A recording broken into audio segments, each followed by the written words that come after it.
Hello, world. Welcome to WFHR's Rapids Report for you this September 8th, 2025. Proudly brought to you by Crockett Septic. You have your host, James, here today. And we are joined by some great friends of ours. We have the League of Women Voters of Wisconsin Rapids area with us. We have Mary Dahm. And Mary, I'd like you to introduce yourself so the audience can put a voice to the name. Hi, and thanks, James, for having us on today. My name is Mary Dahm. I've been with our local league for about 30 years, serving in many different capacities. What I do now is I'm a voter service co-chair. So we're involved in informing voters about voter registration, how to vote, candidate positions, and all of this is in keeping with our mission, which is to sustain our democratic society by empowering voters. So that's me. Mm-hmm. And Mary Arnold. Mary Arnold, yes. Yeah. Mary Dahm got me involved. We were complaining one day about something, and she said, you should join the League of Women Voters. So I did. And yeah, I'm I work with Mary in the Voter Services Committee, and I really enjoy doing that, going out and trying to set up ways that we can contact people to get them to know what the process of registration is. Working with people to get them registered. Appreciate you guys sharing both of those, and in particular, Mary Arnold, that background of that a little bit. I think that adds to what we'll get to a little bit later, people that want to get involved in that, and it really ties into that very well. And it's a nice story. It's great to hear. I appreciate you sharing that. Always good to see you two. Thank you again for coming back and hanging out and putting up with my silly questions and all of that. You touched on this already, Ms. Dahm, but if we could get to the mission, just for those that may not be aware of the League of Women Voters of Wisconsin, of Central Wisconsin. Sure. Well, actually, the League of Women Voters in general started in 1920 as a result of the passage of the 19th Amendment, which gave women the right to vote. And a group of suffragists decided that it would be good to have an organization that helped the new voters learn about how to exercise their right to vote. Locally, our league started in 1969, so we've been in the Wisconsin Rapids area for quite a while, 50 plus years. Yeah. And doing some really important work throughout that time. Mm-hmm. Well, yes, thank you. I think we do. Mm-hmm. So. Mm-hmm. And part of that, and thank you for that mission statement. I appreciate that. Part of that work that I'm talking about, we're going to touch on today, because there's some important notes and different dates that we want people to be aware of that might not be. One of the things that I have noted many times when talking about these subjects is the act of, okay, there's so much information, and it could be a lot for people sometimes, and things change, so that can be a lot for people. But I do think this is a two-way street, everybody. The League of Women Voters work their tails off to make sure that all this information is available to people out there and us as a community. I think what we can do is donate whenever we can, whether that's time of ours or it's dollars and cents to what you guys do, as well as also seeking out the information. You know, it's kind of a bridge. You got to kind of meet people halfway with this stuff. You can't just sit there on the couch and expect the information to fall in your lap. Sometimes you have to hunt for these things, work these things through. And thankfully, there is an organization like yourselves that put all this together, whether it's in an interview like this or at the website lwv.org, lwv.org. We'll mention that again before we wrap up today. But I just wanted to make sure that it's noted that information is not just, hey, bring it to me. Sometimes you have to seek this stuff out. You have to meet people halfway. I think that's very important with this, and in this modern times where there's so much information. Yeah, well, we do try to work with, in terms of getting that information out. The busy times for us is when there are elections, obviously. And just, well, in that regard, the things to think about are the election seasons. And there is the first one, there's always an election in April. Every single April there's an election. And that is the one that is pretty important because it's all local. You're voting for your alderperson who's going to fix the potholes, or you're voting for your school board people who are, going to manage the school for you. It's the school board anyway. And those are the people you can knock on their door and say, hey, why isn't this done? And especially, so whether you live in a village, a town, a city, or, those are all just very local. That's all you're voting for. And we live in Wood County, so we're voting for the Wood County board members. We all have a board member. Nice to know who that person is and go vote for them. The only things that aren't actually local in Wood County are the Supreme Court. There are 7 Supreme Court justices in the state of Wisconsin, and we do vote for them. And that's there's 7 of them, and they have 10-year terms. So 7 out of 10 years, you're going to be voting for a Supreme Court justice. And the other one is the superintendent of public instruction, and Right. it's a she right now, and she is the statewide office, and that's the only Supreme Court and that office, and so there's no election. Well, no, excuse me. There is an election this spring, and we will be voting for a judge this spring. The superintendent of public instruction is not up for vote until 2029. I think she was just elected. That's what I'm saying. Yeah, 2029. Yeah, she's 2029. And So- these are the nonpartisan elections. Yes. The spring elections, they're not party affiliated. Right. So they don't have usually don't have an organization or a political party behind them. The fall elections will be they are partisan. Yeah, I think one of the things that when I think of nonpartisan, if there's only one person, 2 people for each office running. So if say 3 people want to run for that office, including the incumbent, then you will have a primary, and that's usually in February.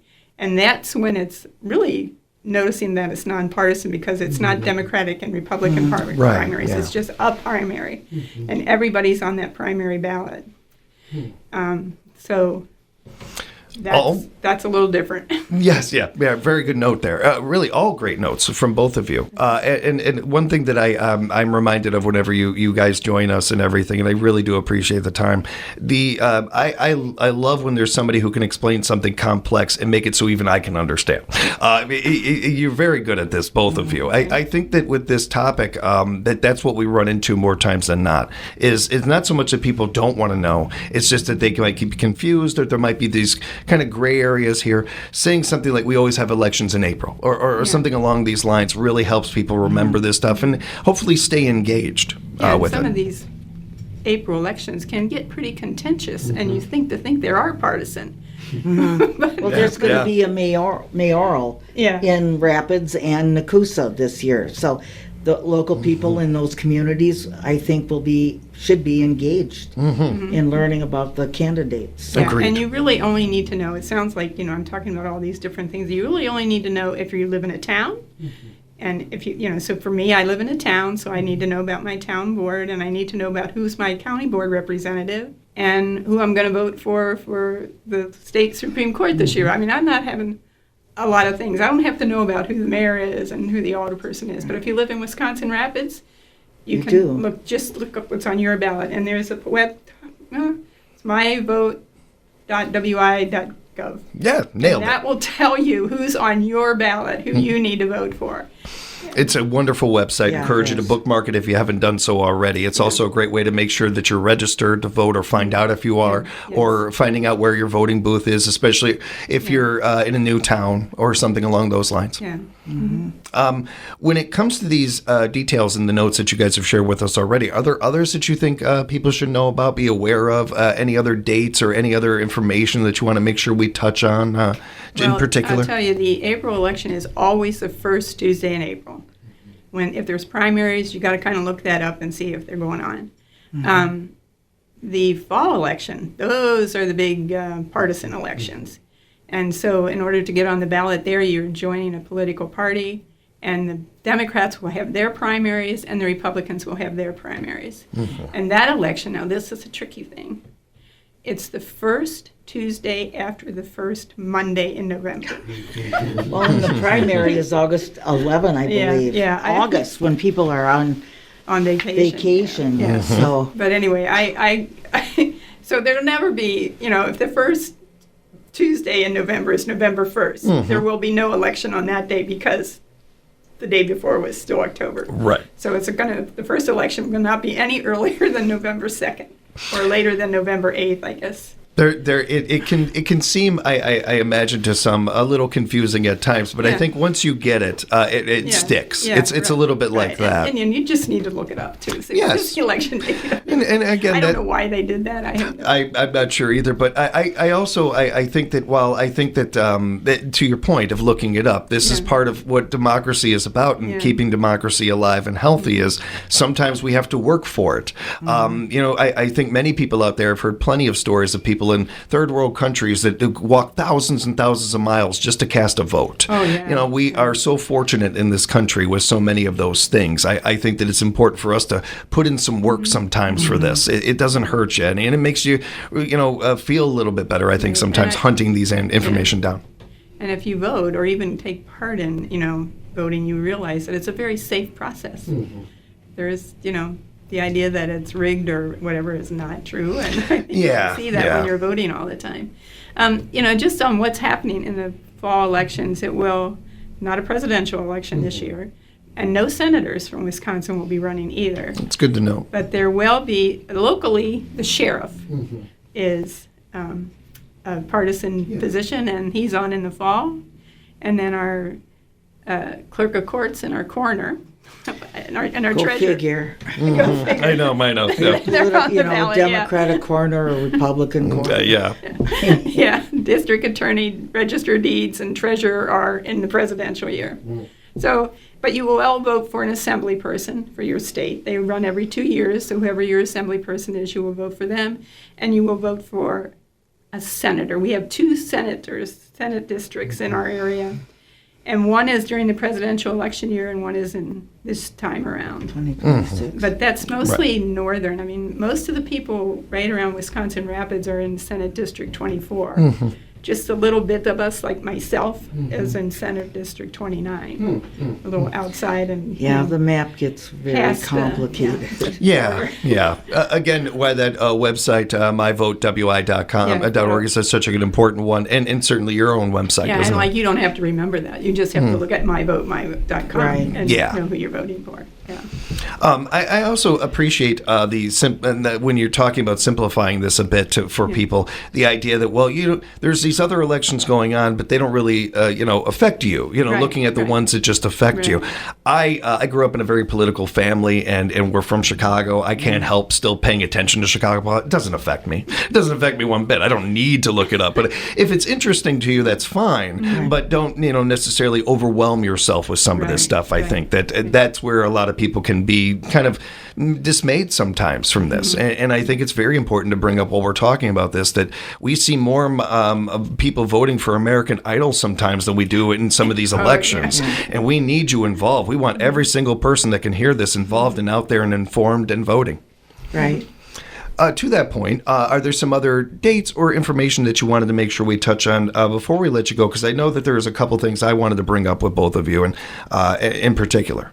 Not dates, I Not don't dates think. so much. Okay. No, Because it does see that most of our big 2026, that's when we're looking at for a Right. lot of these. And I hope, you got a little time. That, I'll warn you both right now, you're going to have to come back before that. So Well, we- thank you. we will I be think bringing you we'll be It back would here be now. good to do that. Good. Yes. Good. And if you have any concerns too about your registration to vote, registering to vote, the person you go to is your clerk, your town clerk, your village. Well, the villages have trustees, and then your city clerk. Yes. They're the people that you call them, and they love to help you. I'm serious. I mean, I like yeah. to go to the polls. I'm one of these people that like to go into the poll and cast my ballot. But every once in a while, election day was not in my favor, so I had to get a absentee ballot. And I called my clerk. She was happy. She was great to help. She was wonderful. Right, So- they have the And ultimate. They have the information for Right. you. They How know to it. do that. And they really do love Yeah. answering those questions. Yeah. They really do love. I mean, they want none of this is guarded. None of this is held by the Knights Templar or anything like No. that. Like I mean, all this information is available to every one of us citizens, and we want you to know this stuff. Yeah, That's it's right. probably a good idea to know who your town clerk is. Okay, Yeah. who is that person? Well, and it's something, and I, just standing on the words that I speak a lot, I think it's important if you're going to run for office, you know these things. I think it should almost be mandatory that you shouldn't be able to run for office if you don't know the 3 branches of government or some of these things like that. Some people do that. Right. In particular, I think, as far as being informed, it's one of the things that we can encourage people to do when we're in these kind of gray areas, when we're in between elections and stuff, is remaining involved while it's not a political season, if you will, or something like that. This stuff is always there for you, and it's always good to be informed, even in between elections. Yeah. Right. You have to pay attention to the news and make sure your news source is reliable, that you're double checking the information that you're getting. And of course, if you have something that you're not happy about, you should contact your congressperson, either on the state level or at the federal level. So that's one way of staying involved in between elections, to stay informed and then to speak up. And they're your representative. They're supposed to represent you, so let them know what your views are. And I actually think they like hearing from you. I don't like writing letters, and I think that's probably the slowest way to get your information to the congressman. The best way is email or calling them on the phone, believe it or not. If you get your thoughts in order, jot some notes, call them on the phone, and you won't get the congressman. You'll get one of their helpers, and you can just tell them what you think about a certain issue. And you hang up and you feel, wow, I did that. It's important, and it's a great reminder, and I appreciate you both wanting to talk about this, because we need to be reminded every once in a while, I think, we the people, and that we're in charge. Not them. We're in charge. Right. And I'm not just saying this on the cuff or anything. I'm fortunate enough, whether it is Mayor Zacher in town, or it is Congressman Kind over the years, or Senator Teston, or Representative Krug. Once a month, these individuals come by, they talk to us and everything. And whether it's on air or off air, I'll include Sheriff Becker in this, since especially with him being elected and everything. Right. On air, off air, each one of these individuals are the same, and they tell me all the time, hey, did you can we get my information out there? Can people reach me? They want to hear from you. They want to do their job right. And the only way for them to do their job right is if you speak up and talk to them. I will also remind our audience as well that to act like adults. Treating each other with class and respect goes so much farther, and you're going to be heard. I don't think about yourself when you're talking to somebody. Do you register what they're saying if you're talking like this, or if they're just barking really loud? Then you also certain they're not as much register. You want to be heard. Talk like an adult. Treat each other with respect. I think we need to get back to that and everything, and as well as being heard and getting this information out there, which you two are so good at. Thank you so much. Appreciate it. Are there anything else you wanted to touch on before we let you go? I think I've asked that 3 times now. Just have a plan to vote. You can't do it too early. myvote.wi.gov is an excellent resource, or go to your municipal clerk. They will help you. So make sure you're registered to vote and get ready for the spring elections. And as I was warning you before, we're going to have to be back before those spring elections, okay? I'd love to have you both back. Kind of remind people about some of these other things and maybe touch on some other details while we're at it. Okay. Appreciate you both. Yeah. Thank you for everything you're doing in the community and hanging out with us today. Well, thank you so much for having us. Thank you for having us. Appreciate it. And again, remember, you can find out more by going to lwv.org. lwv.org. That is the League of Women Voters website that you can find out more. Is there other ways to find out other information? Well, it's lwvwra.org for the local. That's the local. Okay. Yeah. And that was, again, one more time, I was talking over you. I'm sorry. Although... Yeah, our president gave us. Yeah, we have gone through a change with our local website, and we have 2 separate. Yeah. Probably the best one is actually LWVWRA